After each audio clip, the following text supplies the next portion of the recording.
how am I going to do this all by myself? I actually just through good fortune met someone who became my partner in that business and allowed us to have 1 + 1 = 10. So over the next 6 months, let's buy 6 houses together and see how we do. And then we'll go from there. Well, over that 6-month period, instead of buying 6 houses, we bought 60.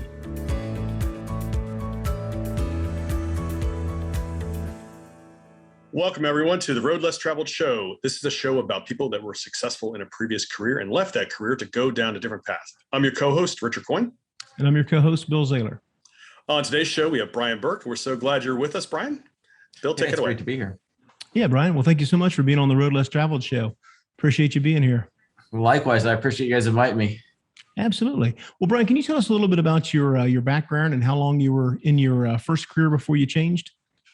Well, my first career was in law enforcement, and I started in doing municipal code enforcement for the city that I lived in, and then worked my way up through the ranks of this combined police and fire department, and worked up into firefighting, and then became an emergency medical technician, and then went to the police academy and started my journey down a law enforcement career. I was there for 14 years before I finally decided that enough was enough, and it was time to go full time into my passion.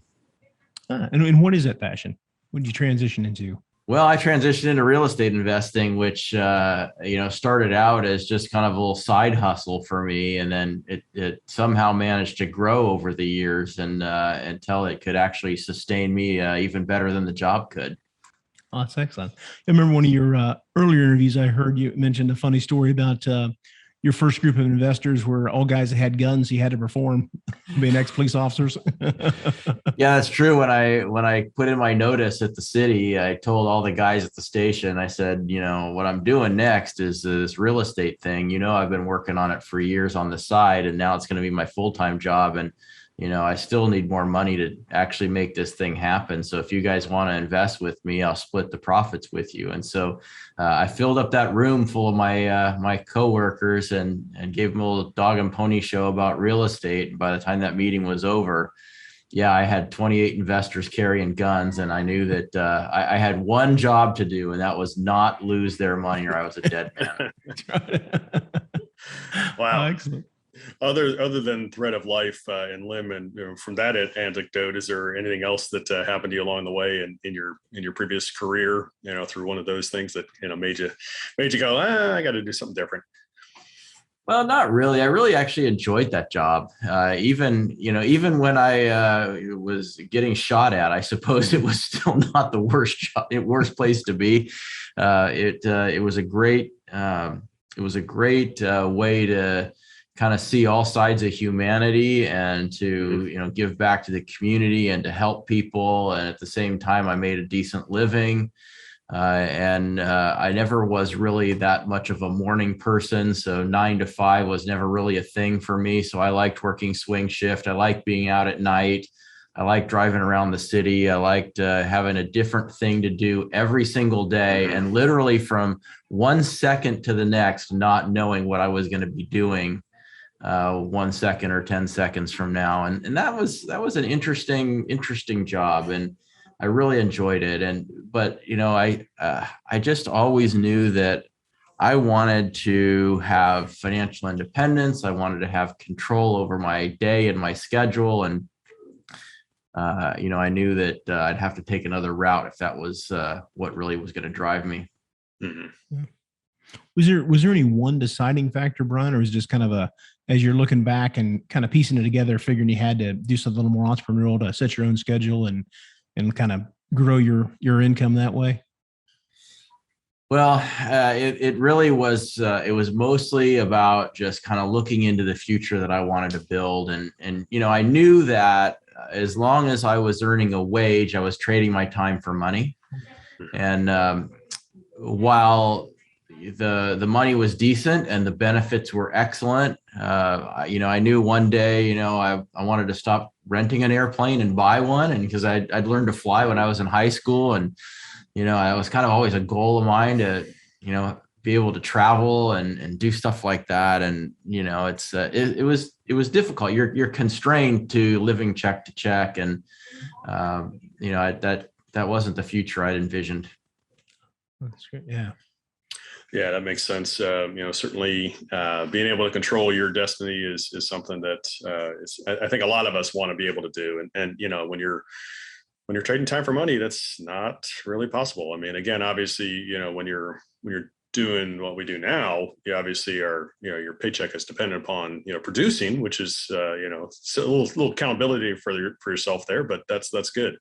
And by the way, Brian, actually, the EMT side of you, I'm actually, one of the things I do on the side is a volunteer ski patrol.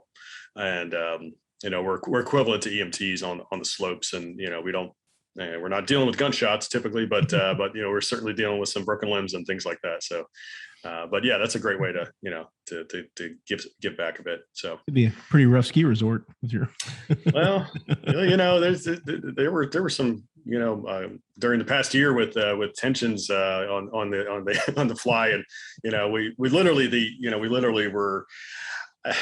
The law was written such that you could be outside without a mask, without a face covering, but at the same point in time, when you stood in the line, you had to have one on, even if you were outside, and that was not so fun with some guests in the ski lift lines, where they were like, "Are you kidding me? I'm outside. Come on, that's ridiculous." But whatever.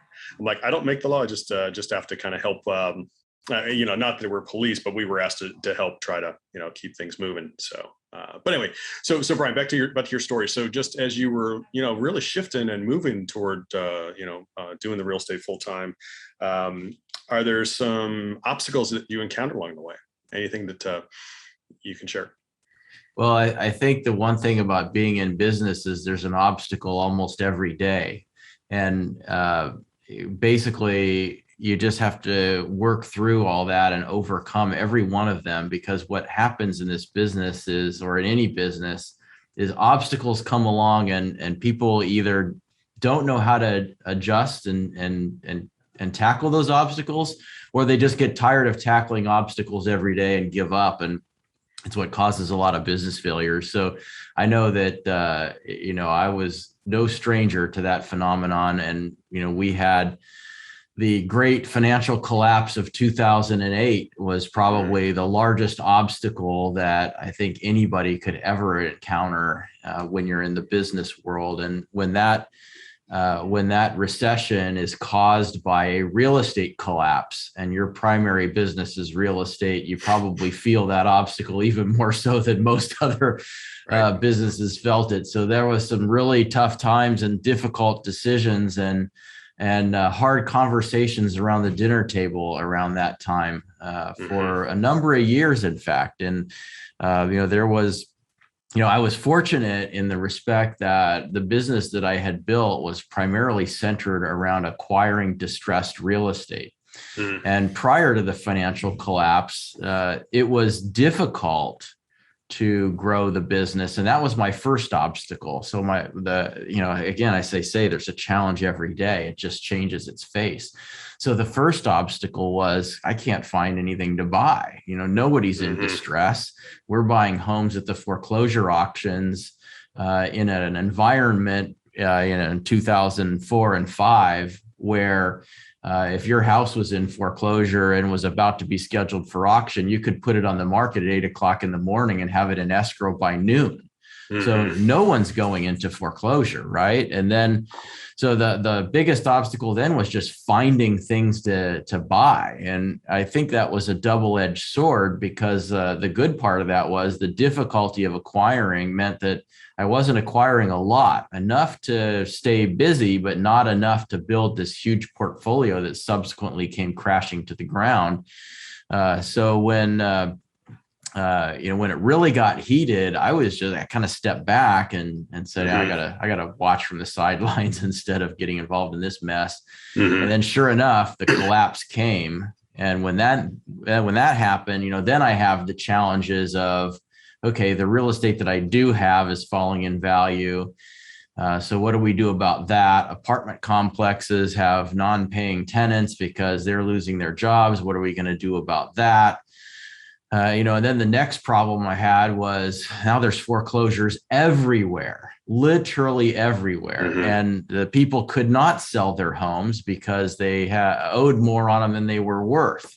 So now the big problem was, how am I going to capture as much of this opportunity as I can and not let this once in a lifetime business opportunity slip through my fingers? So that was another major obstacle. And it's interesting how it's the exact opposite obstacle that was 2 years prior, where I had the exact opposite problem. Right. So it's, the thing about business is there's an obstacle every day.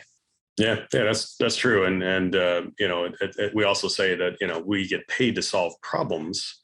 And that's what we do every day. So that makes total sense what you're saying. And, yeah, but again, I imagine that was definitely a challenge when there were foreclosures everywhere. And that's, too many to choose from, but at the same point in time, you also don't have enough cash to go scoop them up. So, yeah.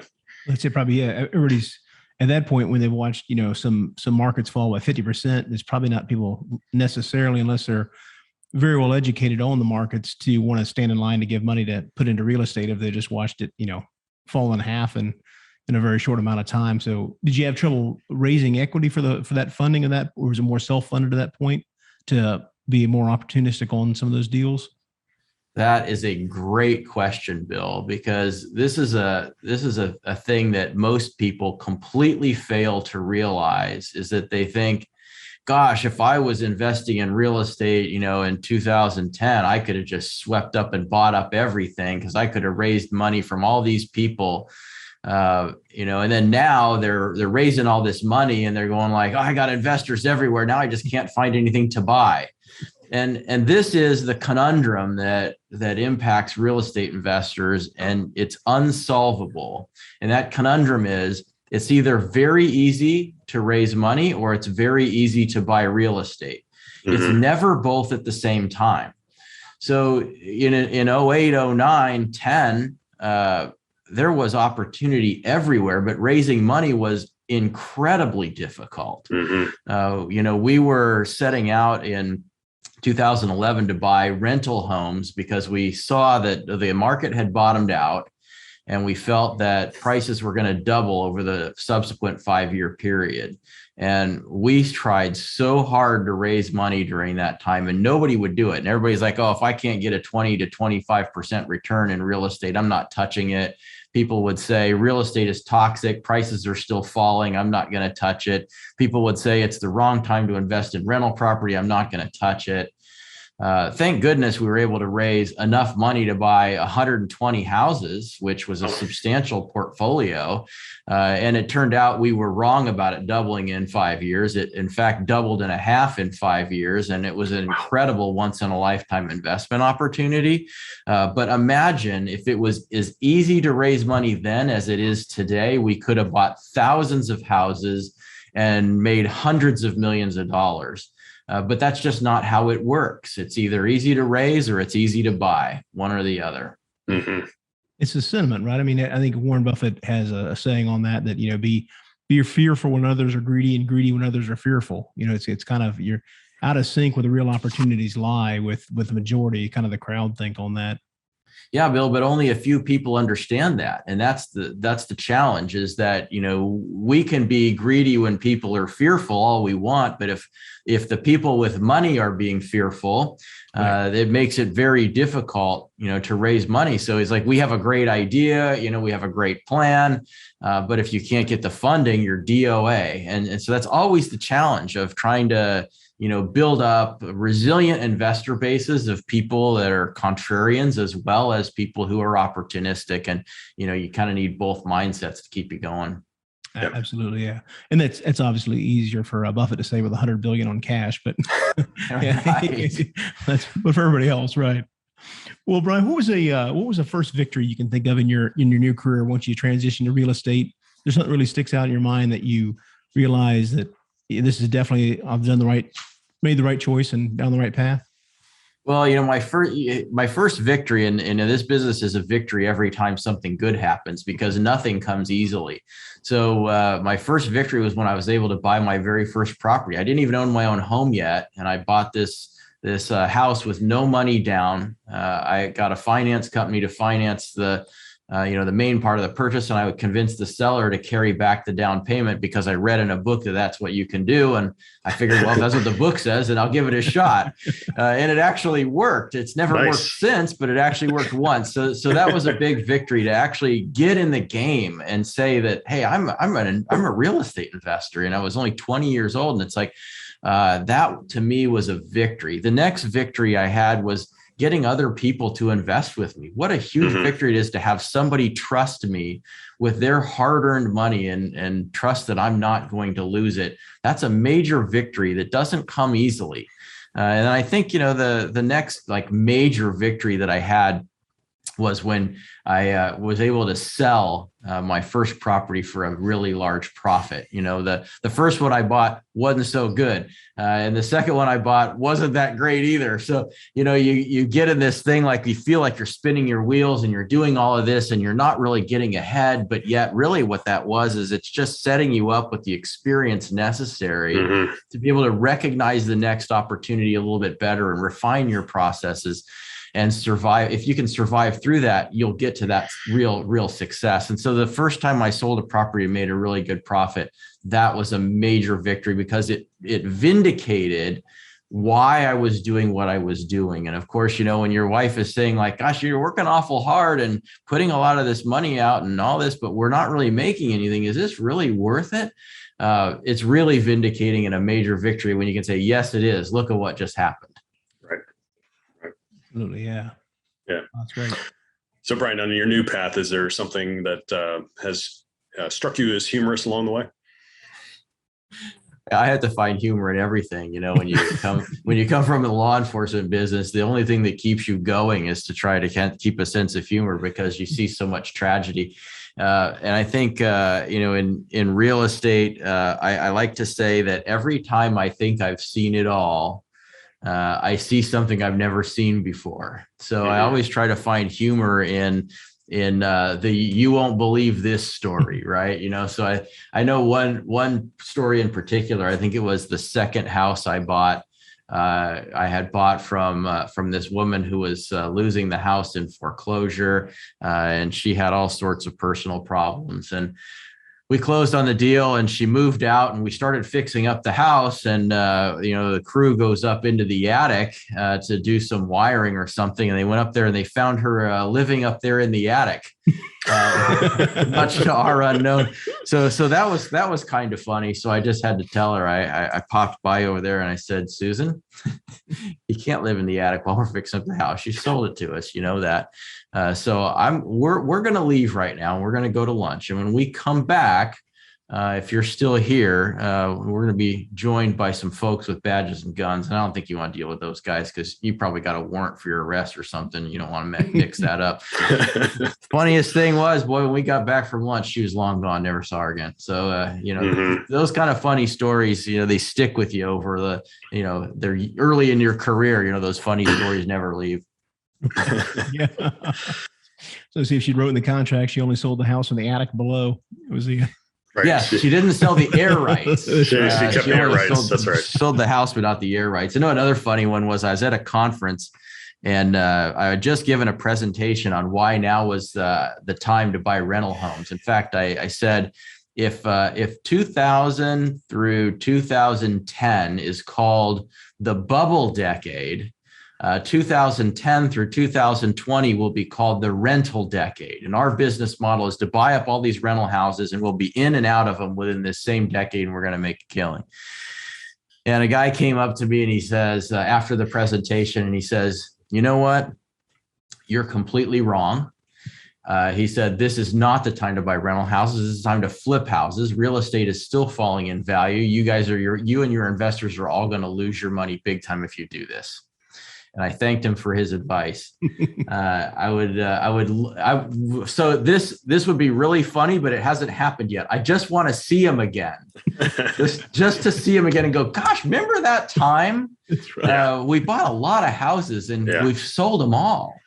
Anyway, I digress. That would be funny. That would be awesome. Actually, that makes me think of and Kiyosaki talks about, how he and his best friend were told by the high school guidance counselor that they were going to be losers and would never amount to anything. And, got a chance to see that person years later at a class reunion, and they were like, well, I guess you guys turned out okay. So Yeah. When I was a sophomore in high school, they made us take a class called career decision making, and you take an aptitude test, and afterwards they tell you what career is most suitable for you. Mhm. They told me that I should be a farm worker. Okay. So if you ever need me to pick any corn for you, You're the guy. I'm the guy. All right. Nice. Excellent. Well, Brian, where are you today on your journey? I know you've transitioned out of the single family homes and have gone large scale.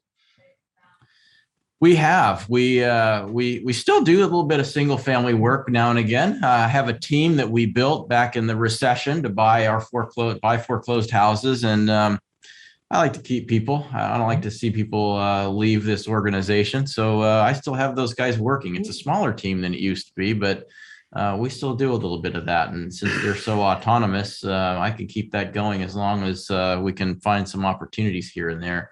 But you're right, though. Our business has transitioned to commercial real estate, primarily large commercial multifamily. So we're doing apartment complexes, 100 units and larger. Our largest one is 540 units. Wow. We've bought about 3,000 units or so. And, now we've got a national footprint all across the country. We've started up a bridge lending shop that does bridge loans to real estate investors. We just crossed $1 billion in loans last week. Nice. So that's pretty incredible. Thank you. I've raised over $200 million from investors for both our lending company and our multifamily acquisitions platform. And, I think that we've now become a pretty sizable national organization on both of those business models. So it's transitioned significantly. Interestingly, though, now our multifamily business has gotten quite a bit smaller over the last year. We'll have sold, by the end of this year, we'll have sold over 2,000 units, which has been this will be an incredible year for us. It's very difficult to buy, but the market for resale has been absolutely incredible. So there is as they say, since I'm supposed to be a farmer, I am. We planted our seed, we watered it, and now we are harvesting. So now we're looking for the next crop to plant. Nice. That's excellent. Nice. Yeah.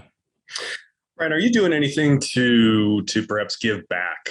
Maybe that's, to your family, the community, your residents, anything that you can share? Funny you asked that this week. I'm actually engrossed in a project right now. A friend of mine came to me a couple of years ago, wanted to start a charity. So we started a charity together called A Hero's Home. You can check it out at aheroshome.org.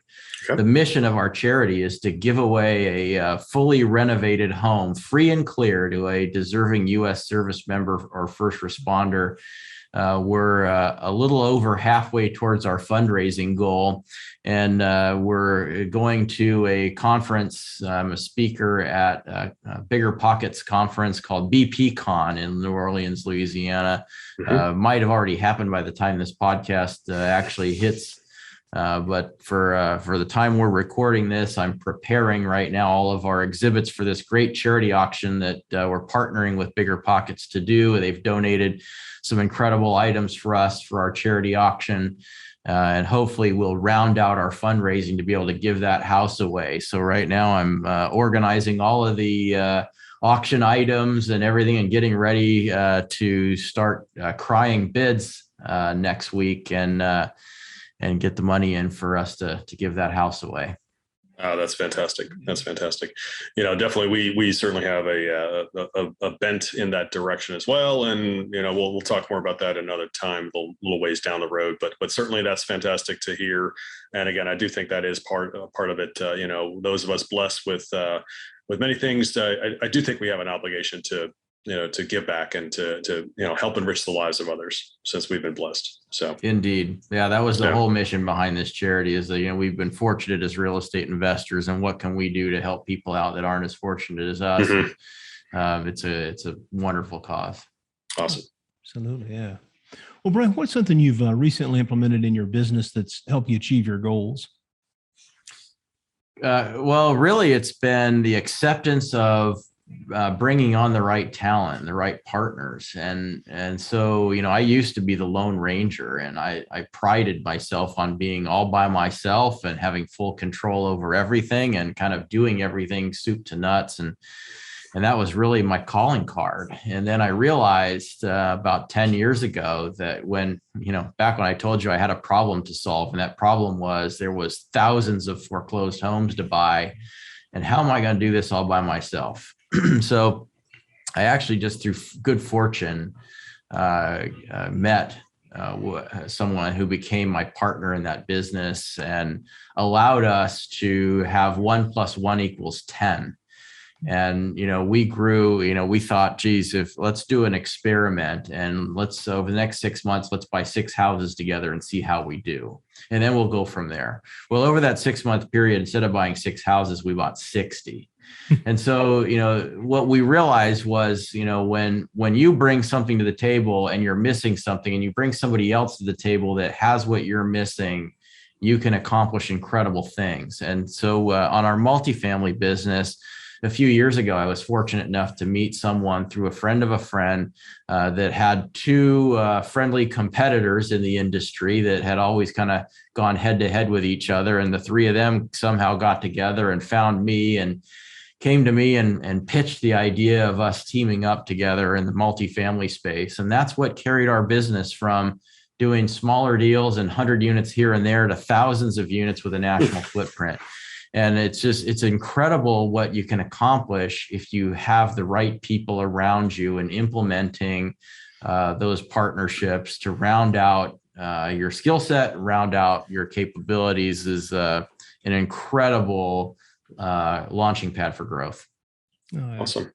Good. Yeah. Couldn't agree more on that. The team is so critical. And as you scale, I mean, like you said, you just don't have enough time, or at some point, even the expertise to dive that deep into every single facet of a growing empire like that, and be in that many places. Like you said, you can't look at that many houses, can't look at that many deals with a nationwide footprint. It's kind of would wear you pretty thin to be on all property tours, doing all the financing, all the underwriting, and everything else associated with managing something of that scale.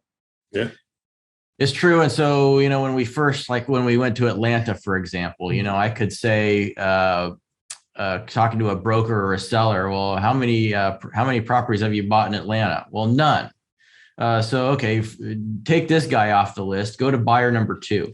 But instead, with the partners that I brought in, and they say, well, how many deals have you done in Atlanta? Well, we've done 7,000 units in Atlanta. Because my partners had 100,000 units of multifamily experience when you combined all of their backgrounds through publicly traded companies that they used to be C-suite execs for. Mm-hmm. And when you can bring them into your umbrella and say that, okay, this is our experience, we can go to any market now and show in more states than not that we've done either hundreds or thousands of units in that state. And it gets brokers and sellers into a different frame of mind when they're picking who they're going to trust to close the deal on the acquisition or the disposition that they're trying to sell. They want to know that whoever goes along can perform, and that's really what got us there. That's great. Yeah, Brian, what advice would you give somebody who's considering making a path change? To do it, and to know that it's not going to be an easy decision, and it's not going to be an easy road. So put your seatbelt on. As they say, the captain has turned the seatbelt sign on, not because there's necessarily going to be turbulence, but because if there is, they don't want you to hit your head on the ceiling if it comes along. Put your seatbelt on, because there's going to be a bit of a rough ride here and there, but once you learn to navigate it, you can be successful at doing anything, but you won't if you don't put one foot in front of the other and just get started doing it. If you don't get started, you're not gonna get there. Yeah, Yeah. Great advice. Yeah. Yep. Brian, what's the best way for listeners to be able to reach out and learn more about what you and your company do and also your charity? So for the charity, check out the charity's website. It's aheroeshome.org.